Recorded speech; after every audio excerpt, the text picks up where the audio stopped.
Hello, my name is Sabine Lettmann. I suggest that through taking opportunities to develop new social innovation models at fashion business development and design level, brands can contribute to communities through creative placemaking. Further, unique circular retail strategies can support customers' engagement with circular practices such as sharing garments, buying second-hand or swapping through distinct retail modes and value exchange whether monetary or not.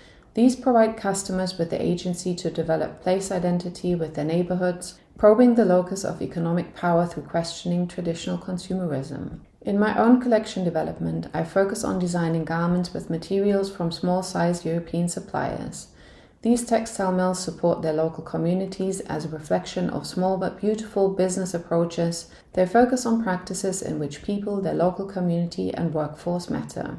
My garment production mirrors the cottage industry, presenting slowness where small quantities are made locally in Hamburg, contributing to local economies as a form of creative placemaking. However, costs are up to 2.5 times higher, hence in traditional sales my collection would be less affordable, creating hurdles to increase more sustainable purchasing behavior and the development of a new circular consumption culture. Therefore, I only sell to stores for lease purposes, creating opportunities for circular consumption practices at lower price points, a principle I will discuss in context of the following retail example. Lena the Fashion Library is a retailer situated in Amsterdam and provides offline and online non-ownership of clothing. The library offers subscription and one-off access models. To encourage a more conscious practice, their points-based sharing system informs a pay-as-you-borrow concept which replaces monetary currency. It intensifies an ideology that criticizes capitalism and supports the wider accessibility of otherwise less affordable circular collections amongst a socially more diverse customer group and enables a broader development of place identity that shapes circular urban environments. The following two retailers are based in Moseley, a neighbourhood in Birmingham, UK. Call 8 mirrors one of the main pillars of circularity to keep products longer in use through selling second-hand clothes. An agreement with the landlord enabled them to use a high street store at a lower rate for a set time. The store responds to the growing demand for exclusive and unique second-hand clothing, reflecting an incentive to buy vintage because of customer self-satisfaction of not buying into fast fashion. The store creates value through a spatial experience that make it seem like you're not shopping in a vintage store. By reselling garments that already enhance creative placemaking, it becomes an indirect creative yet directive placemaker shaping its neighborhood's identity. The desire of buying scarce products can be an expression of materialism as customers intend to pursue personal uniqueness. From a sustainability perspective, it can also be driven by maintaining a place's uniqueness as an analogy to ensure one's uniqueness. Therefore, the store can foster customers' place identity by self-identity demand. The latter can subsequently result in further sustainable consumption behavior and through this enhance a local circular community. Moseley Hive opened as a temporary community hub in 2021, run by the Moseley Community Development Trust. The Trust was interested in thinking about the purpose of the high street, but also in addressing customer needs.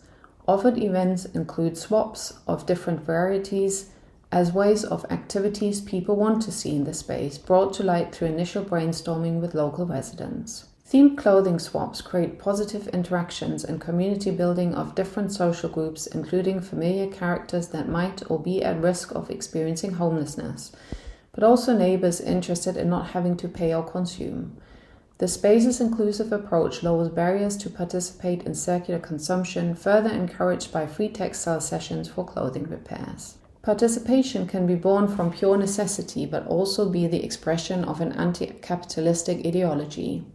The positive acceptance by the community suggests that Moseley's residents already share a high level of place identity, bringing authentic circular values to life. This engagement with and through the community shows how space can be activated through direct creative placemaking among a diverse audience.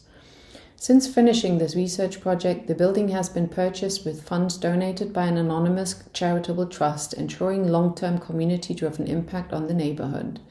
It confirms that the success of high streets lies at the hands of their users, the local community. In conclusion, supporting local enterprises as a means of creative placemaking through and by circular design can be intensified through local resale, sharing or swapping. Although diverse in structure and customer groups, the retail examples indirectly contribute to creative placemaking when they bring circular design into communities or directly through inviting an engaged community to practice circular fashion. Mosley's examples either benefit from a reduced rent or being part of an existing community organization different to competitive retail. Such an advantage lowers the transferability to other urban contexts in which less individual support exists. When circular city development planning includes active stakeholder support for design and retail, it can strategically increase more sustainable consumption behavior, initiate inclusive place identity, and preserve, even transform, unattractive urban environments into diverse retail areas through constructed circular creative placemaking.